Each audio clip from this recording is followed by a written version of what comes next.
Hello and welcome to my channel. My name is Lynn and today I am crafting with the Spellbinders Floral Friends collection, and I'm gonna make my first set of Kendra's Card Challenge number 10 cards.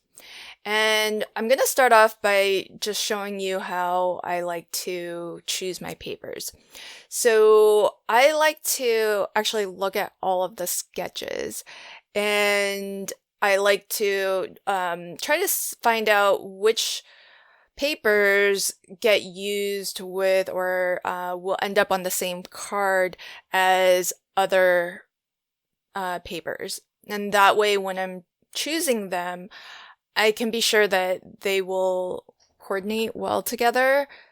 I'm picking all of my papers from the same paper pad, so they will all match and look nice together in terms of color scheme because they all share the same palette. But when you're looking at papers, I find, anyways, to my eyes, that if I'm combining multiple patterns together, that I feel like I need for them to be a little bit different from one another in terms of the actual pattern itself as well as, coordinating. So I like to combine patterns where if one is almost like a solid, like this green here, it's very monochromatic. I like to pair it with something that might be a little bit more colorful and has maybe a larger, more discernible print to it. And that way, the patterns individually are different enough so that your eyes, whatever they happen to be attracted to, can discern one from the other, and there's a little bit of a priority for where your eyes go. Whether that's more solid blocks of color or more bigger, bolder patterns or prints. When patterns are a little bit too similar, whether that be in color or in the size of the print or style of the print, for example, like everything is a floral print, one pattern paper might just start to kind of meld into the other, and it might be hard for your eyes to differentiate one from the other because they're so similar. So that's what I'm thinking about as I'm choosing my papers, which ones are going to get combined with which, and are they different enough so that they actually complement each other, not just coordinate with each other, because they are part of the same collection. So they're going to have, the same color palette, the same overall feel to it. So this paper collection is from the Floral Friendship collection. So there are a lot of the florals, and that motif is shared throughout the prints. So that's a little bit of my thinking. I'm not the best at combining pattern papers, but I feel like doing these challenges, I've just picked up on a couple of rules that feel like they work well for me. So definitely take from that what you will and find what works for you. And I would just say, if you feel like you're not good with pattern papers and combining multiple pattern papers, to just keep at it and use sketches, because I feel like sketches help a lot. And you are looking at what you think you're looking at. This is the latest Tim Holtz Rotary media trimmer. I definitely have some thoughts on it. I have some initial impressions, and I'll get into that a little bit more. But I will say, this is like straight out of the box. This is the first time and the first project I'm using it on. So I'll share my first thoughts, and in my follow-up video, after I've had a chance to use it a little bit more, I'll share some other thoughts, and if anyone's interested, I can do a proper review of the trimmer itself. But here you're just seeing it in the context of me actually using it for the first time.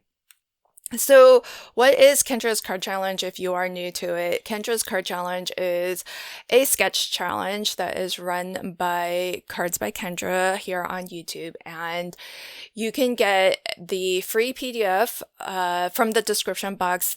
I'll leave links to everything, the products I'm using, the sketch challenge, and all of that good stuff in the description box below.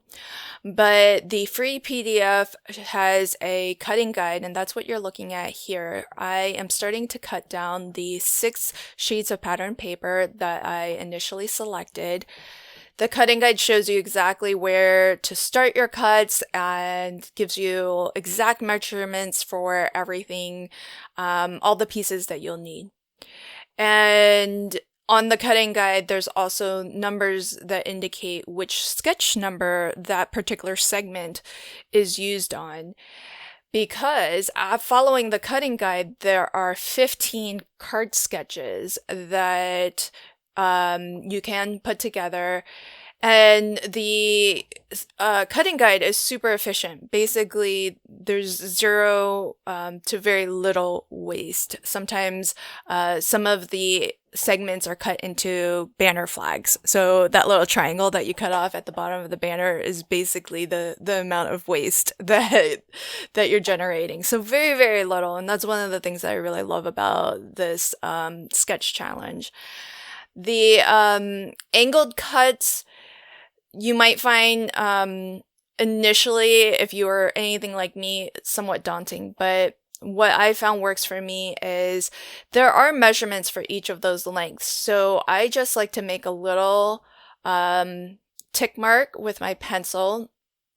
And you can use a ruler for that. You can use your cutting tool, so the Rotary, because there are measurements on the Rotary trimmer here. So you can use that to make your tick marks. And on the cutting guide, what you have to remember is that the numbers there indicate the length of that segment, not it's not like scoring directions that you might normally see where you start at 0 and then they give you measurements from that far left line.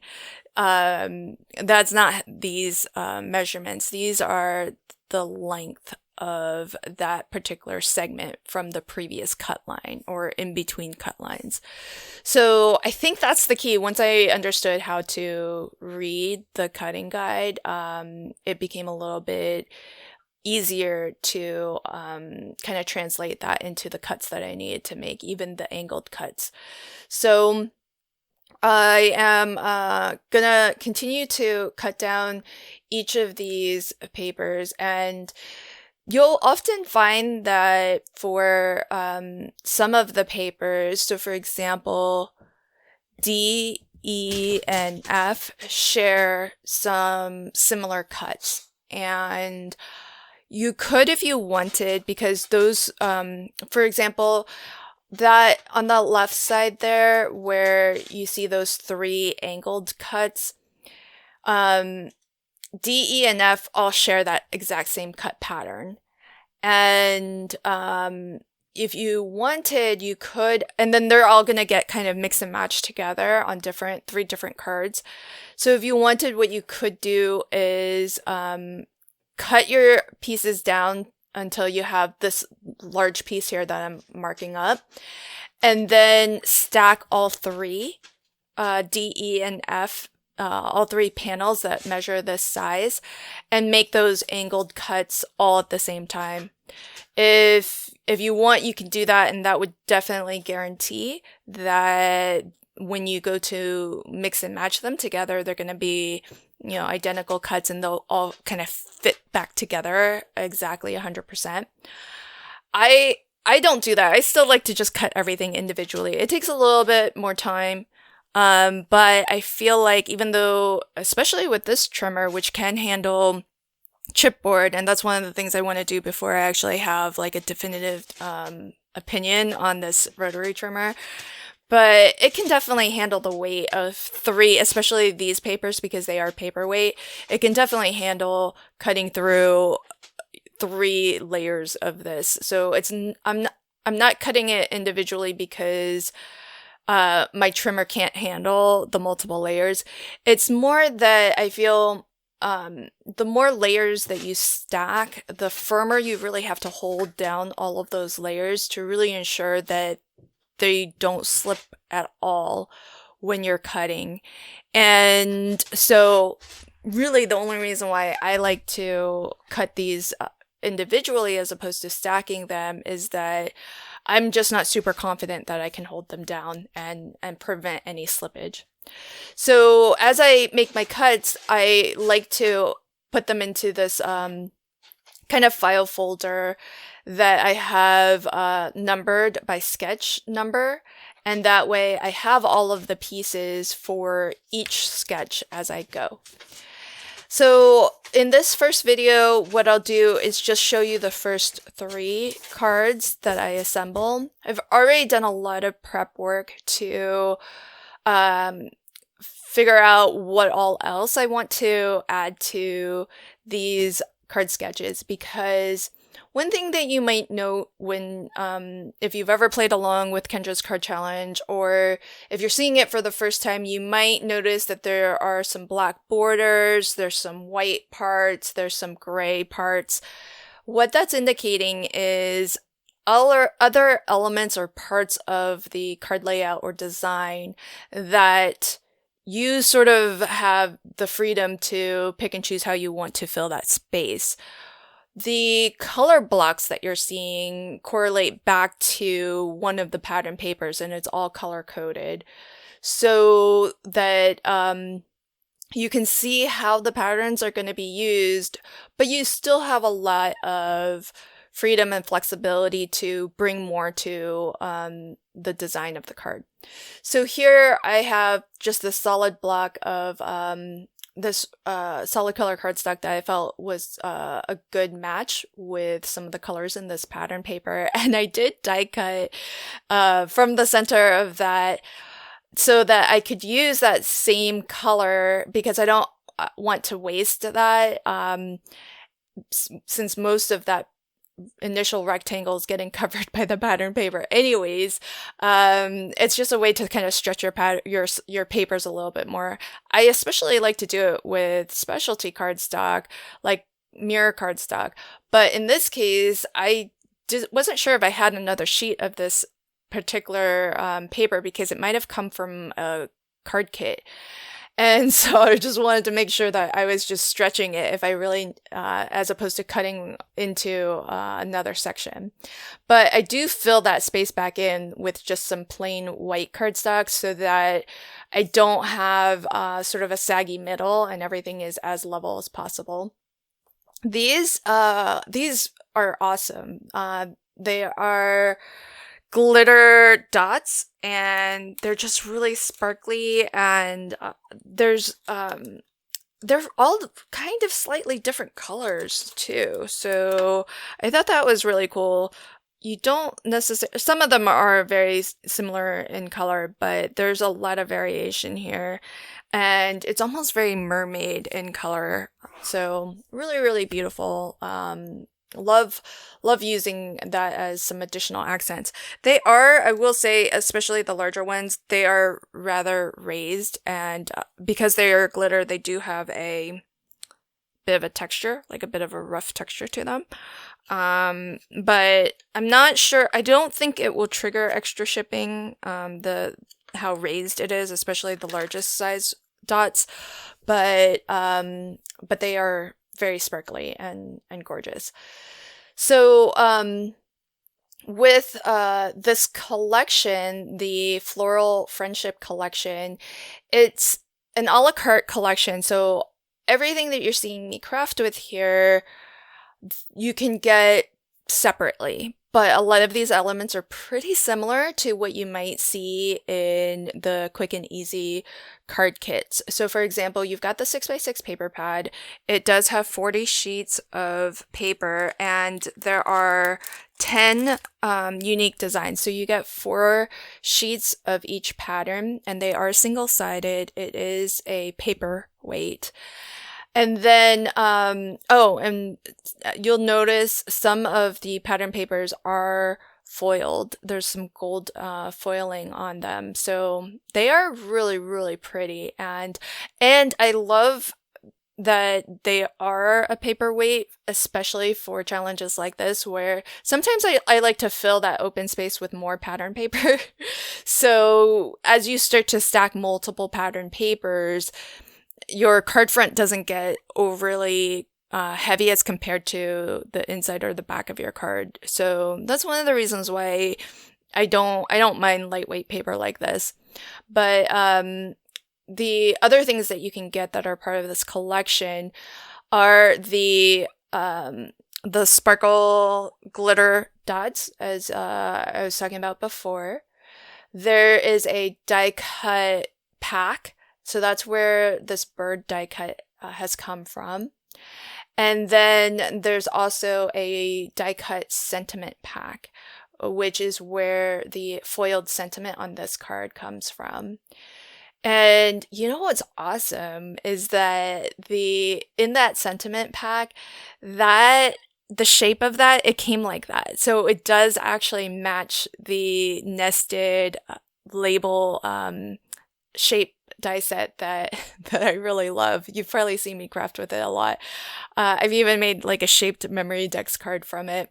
But how cool is it that they've made die cuts and sentiment frames and whatnot that actually match their dies, so that you could do exactly what I did on that previous card. You can actually die cut from solid color cardstock a little bit of a border or a little bit of a frame to mat those layers with. So I thought that was really cool. I was really happy to see that in the sentiment pack.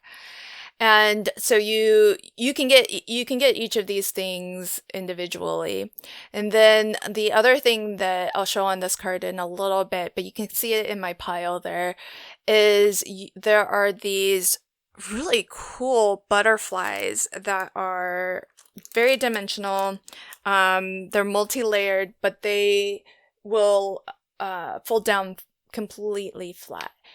And so it's sort of like printed acetate. It's really, really pretty. And I love that it folds down completely flat. And they are stickers, so there is adhesive on the backs of them. But because they're acetate, the wings do kind of spring up pretty well, even after being sort of kind of enclosed in an envelope for a long time. They'll still have that nice little spring and will be very dimensional. Then there's also, you kind of see it off to the top, these chipboard frames are fabulous as well. So nice and pretty thick because they are cut out of chipboard. And I just backed it with some more pattern paper. It's actually one of the pieces of pattern papers that is designed for this sketch. And it just so happens that it fits perfectly within this frame. There are actually, I think, two different, there's rectangular frames, and then there are, well, they're not actually perfect squares. They are still rectangular, but they look more squarish than this one. Here's that butterfly I was talking about, the acetate printed butterflies. And the chipboard frames come in multiple sizes, so they're and they all have that touch of gold foiling on them too. So really, really nice and great way to kind of I like kind of showcasing the butterfly in this frame, and I'll do it later in some of my other cards too, just because I like it so much. But along with the die cut packs, there are some really cool little these die cuts. They are kind of a paperweight. They're not super thick, but some elements are foiled, so that you could use them, as I did, as sort of embellishment accents as well. Okay, so here's a final look at the first 3 sketches of Kendra's Card Challenge number 10. This is card sketch number 1. And all of these feature the latest Spellbinders Floral Friendship collection, which are, which is composed of a lot of different kind of a la carte options. So you have the 6x6 paper pad, you've got some pre-printed, pre-cut, die-cut ephemera. There are pre-cut and pre-printed sentiments. And what I love about the sentiment pack is that it has a lot of different size, shape, style of sentiments for one. So you have some that are large, some that are small, like this one, the Many Thanks one, in terms of the actual format of the sentiment die cut. But then there's also a really, really nice variety of the actual sentiments too. You've got some basics like, your happy birthdays, your thank yous, and things like that. But then there are some other ones that are kind of just very general purpose, like thinking of you. So really, really lovely. And there's some embellishments like the butterflies and the glitter drops as well. Thanks for catching this video. I'll have a second follow-up video where I show you card sketches 4 through 15. And in that video, I'll let you know what my thoughts are on the newest Tim Holtz Rotary Media Trimmer. Thanks again. Until next time, happy crafting and have a fantastic day. Bye.